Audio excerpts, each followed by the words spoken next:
Bom dia, meus queridos. Tudo jóia? Como foram de férias? Bem, graças a Deus. Que bom.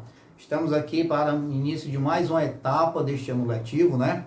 Não deixando vocês parados, porque nosso objetivo aqui é fazer com que vocês, mesmo nesse momento de pandemia, né? Nesse caos, que vocês não fiquem sem algo que é fundamental na sua vida, sem que no caso é a educação e, no caso, os estudos, ok? Então, eu resolvi aqui trazer um conteúdo. Eu não tenho como revisar todo o conteúdo do semestre passado, mas aqui eu escolhi um assunto que eu acho importantíssimo para você deixar guardado com você e que é fundamental na área de ciências, que trata-se da reprodução, né? E aqui eu já quero deixar a definição para você de reprodução. Reprodução é uma das características dos seres vivos, né? Onde eu tenho a capacidade que o indivíduo tem, o ser vivo tem, de perpetuar a espécie, de fazer com que a sua espécie perpetue, dure, né? Ok? E nisso eu tenho dois tipos de reprodução, né? A reprodução sexuada e a reprodução assexuada, ok? Esses dois tipos de reprodução sexuada e reprodução assexuada, elas são bem diferenciadas, tá?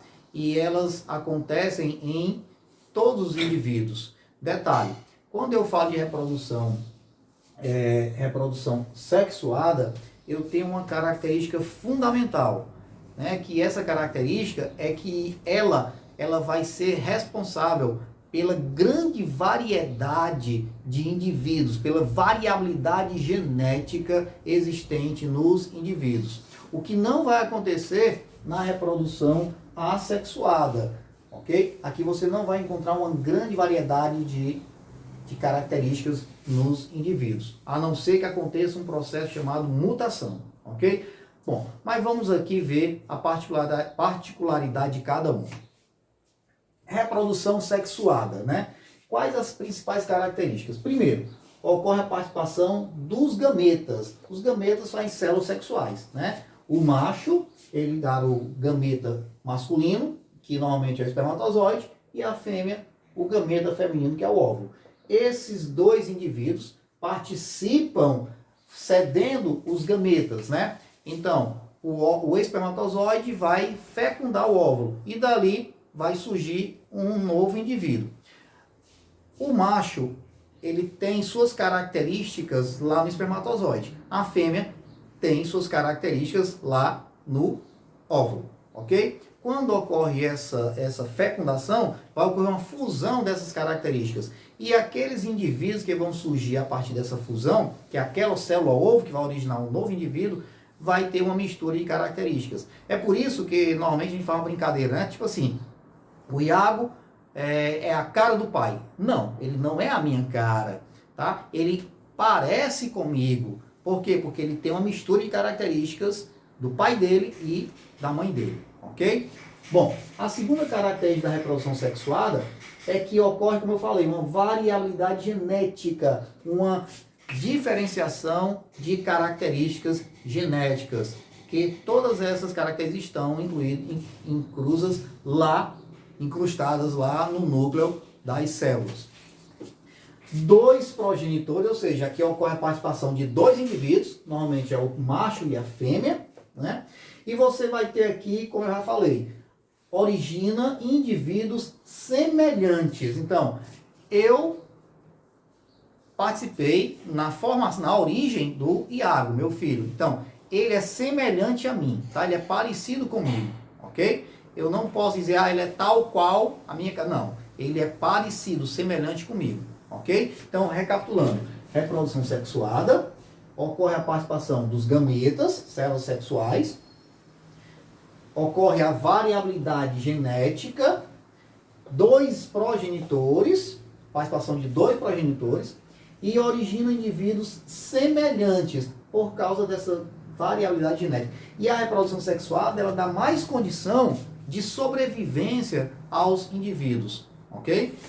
Bom, reprodução assexuada, você vai ter o contrário lá. Você vai ter aqui ausência de gametas, não ocorre a participação dos gametas, presença de indivíduos idênticos, ou seja, os indivíduos que vão ser originados, todos eles vão ser idênticos, tá? Idênticos entre si e aos progenitores. E aqui ocorre apenas a participação de um progenitor, né? Daquele único indivíduo que vai originar aquele outro lá, ok? Normalmente, a reprodução assexuada ela acontece no meio dos micro-organismos, das bactérias, tá? Dos protozoários. As plantas também reproduzem de forma sexuada. Detalhe, no caso das plantas, as plantas podem tanto reproduzir de forma sexuada como de forma assexuada, ok? E aqui nós temos os 3 principais tipos de reprodução assexuada. Eu tenho a fissão binária, onde eu tenho um indivíduo, que esse indivíduo ele vai originar 2 outros indivíduos idênticos a ele, ok? Vou até apagar aqui para você não confundir, ok? Bom, mais uma vez, na fissão binária, você vai ter um indivíduo originando 2 outros indivíduos, cada um deles idênticos a esse que originou. Você vai ter o brotamento, tá? Eu até puxei aqui, ó. Você tem um indivíduo aqui, o progenitor, onde no corpo dele forma-se uma estrutura chamada broto. Esse brotinho, quando cair, ele cai daqui e depois ele vai originar um indivíduo idêntico a esse progenitor. Esse é a reprodução assexuada por brotamento. Acontece muito nas hidras, tá? E a fragmentação. Fragmentação, o indivíduo ele fragmenta o seu corpo e cada parte dele vai originar um novo indivíduo, idêntico. As esponjas do mar, se você fragmentar as esponjas do mar, cada fragmentozinho vai originar uma nova esponja do mar. No caso, é uma reprodução assexuada por fragmentação. Ok, meus queridos?